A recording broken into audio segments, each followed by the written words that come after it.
প্রত্যেক প্রবাসীকে যারা Bangladeshi passport use করবেন অথবা বাংলাদেশের নো ভিসা স্ট্যাটাস নেবেন, তাদের প্রত্যেককেই এই পাসপোর্টের মেয়াদকালে প্রতি বছর একটি নির্দিষ্ট পরিমাণ টাকা বৈধ চ্যানেলে বাংলাদেশে প্রেরণ করতে হবে। যদি তিনি বৈধ চ্যানেলে বাংলাদেশে প্রেরণ করেন, সরকারি সিস্টেমে প্রেরণ করেন, তাহলে তার পাসপোর্টটি নবায়ন হবে, তার নো ভিসাটি নবায়ন হবে। যদি এটি না করেন, তাহলে পাসপোর্ট এবং নো ভিসার ক্ষেত্রে রাষ্ট্রকে বিবেচনা করতে হবে আদৌ তাদের বাংলাদেশের নাগরিকত্ব বা পাসপোর্ট বহন করার প্রয়োজন আছে কি না। আসসালামু আলাইকুম। প্রথমে আমি আমার দেশের প্রতি শ্রদ্ধা জানাইয়া আমি বলি যে আমার সোনার বাংলা, আমি তোমায় ভালোবাসি। জাতীয় সঙ্গীতের একটা লাইন গাইলাম, গাইয়া গত কিছুদিন আগে আপনার বাংলাদেশ সংসদের ভিতরে বলছে যে যদি আপনি বৈধ লাইনে টাকা পাঠান তাইলে আপনার পাসপোর্ট রিনিউ করা হইব, আর যদি অবৈধ লাইনে টাকা পাঠান, অবৈধ বলতে যেটা বুঝে আপনি হুন্ডিতে টাকা পাঠান, তাইলে আপনার পাসপোর্ট রিনিউ করা হইব না। এটা সংসদে বলছে। তো আমার কথা হইলো যে যখন আমি পাসপোর্ট বানাইতে যাই, তখন আপনি পাসপোর্ট যখন বানাইতে যাইবেন তখন দালালের মাধ্যমে বানাইলে আপনি 1 মাসে পাইবেন 10,000 8,000 টাকা দিয়ে আপনি বানাইতে পারবেন। আর যদি আপনি দালাল ছাড়া বানান 7,000 6,000 টাকা বানাইবেন, 6 মাস পরে পাসপোর্ট পাইবেন। এই হইলো আমাদের বাংলাদেশের নিয়ম। আপনি বাংলাদেশ বিমান দিয়ে আইবেন, টিকিটের দাম বেশি, সার্ভিস ভালো না, এই সমস্যা ওই সমস্যা। এইখান থেকে আপনি দেশে টাকা পাঠাবেন, টাকার রেট কম, এই সমস্যা, মানে নানা রকম। আপনি বাংলাদেশের নাম লইলে সব দিক দিয়ে সমস্যা, কিন্তু সমস্যার শেষ নাই। যখন আপনি টাকা পাঠাইবেন, রেমিটেন্স টাকা এই 12-14 ঘন্টা ডিউটি করে প্রবাসীরা যখন দেশে টাকা পাঠায়, তখন আপনার টাকা পাঠাইতে হইলে আপনি ব্যাংকে পাঠাইতে হইব। যদি না পাঠান তাইলে আপনার পাসপোর্ট রিনিউ হইব না। সংসদে আলোচনা হয়েছে। তো দেশের প্রতি শ্রদ্ধা রাখে আমি কই, যারা বাইরে কাজ করে এই গরমের ভিতরে 48 ডিগ্রি, এর চাইতে মাঝে মাঝে বেশি হয় কম হয়, এই গরমের ভিতরে যারা কাজ করে, যে কাজ করে সে জানে যে কষ্টটা কারে কয়। আর টাকা পাঠাইতে যাইয়া যখন ব্যাংকে, আমি যখন হুন্ডিতে টাকা পাঠাই ওইখানে আমি রেট পাই 32 টাকা 33 টাকা 31 টাকা এরকম।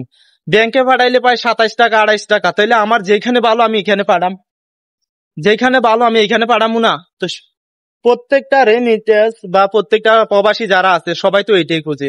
কিন্তু আপনি দেশে যে কোনো কিছুতে যান, দালালে ভরা। আপনি যে ব্যাংকে টাকা পাঠাইবেন, তখন ওরা নিয়ে বেগম পাড়া বানাইবো, ওই দেশের এইটা বানাইবো ওইটা বানাইবো, নানান রকম। কিন্তু সর্বশেষ প্রবাসীরা যখন যায়, নিজের যে আপনি যাওয়ার পথে যে মালগুলা নিবেন, ওই মালগুলো আপনি ঠিক মতো পাইবেন না। বিমানবন্দরে আপনি হয়রানির শিকার হইবেন।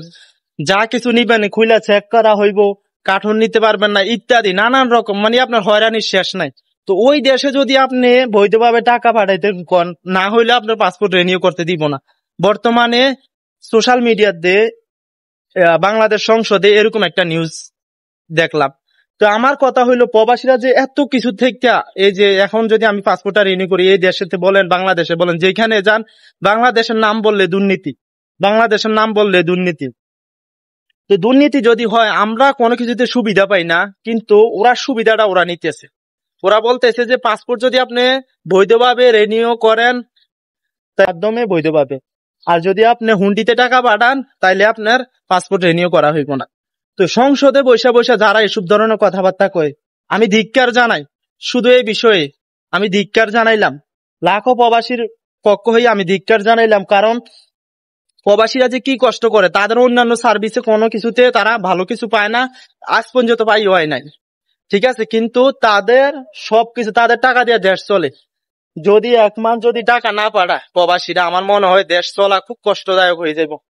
কত লক্ষ লক্ষ প্রবাসী বিভিন্ন দেশ থেকে টাকা পাঠাইতেছে মাসে মাসে, এত পরিশ্রম করিয়া, অথচ প্রবাসীদের কোনো মূল্যায়নে নাই। তো আমার কথা এটি, যে যেটাই বলুক, আপনি আপনার সুবিধার্থে চলেন। আপনি প্রয়োজনে টাকা পাঠাইবেন না হুন্ডিতে পাঠান, না ব্যাংকে পাঠান, না কিসে পাঠান, এটা আপনার ব্যক্তিগত ব্যাপার। কারণ আপনার টাকা আপনি কামান কষ্ট করে, 12 ঘন্টা 14 ঘন্টা ডিউটি করে আপনার টাকা আপনি কামান। কে বললো আপনি এভাবে পাঠাইতেন ওই পাঠাই, এগুলা কান দেওয়ারও দরকার নাই। কারণ যার যার ব্যক্তিগত ব্যাপার, যার যার ব্যক্তিগত ব্যাপার, হয়রানির শিকার হওয়ার দরকার না। আর দেশের যে পরিমাণে সবকিছুর দাম, দ্রব্যমূল্য থেকে শুরু করে সবকিছুর যে পরিমাণে দাম, আমি মনে করি যে আপনি যেখানে 2 টাকা সেভ হইব এইখানে টাকা পাঠাবেন।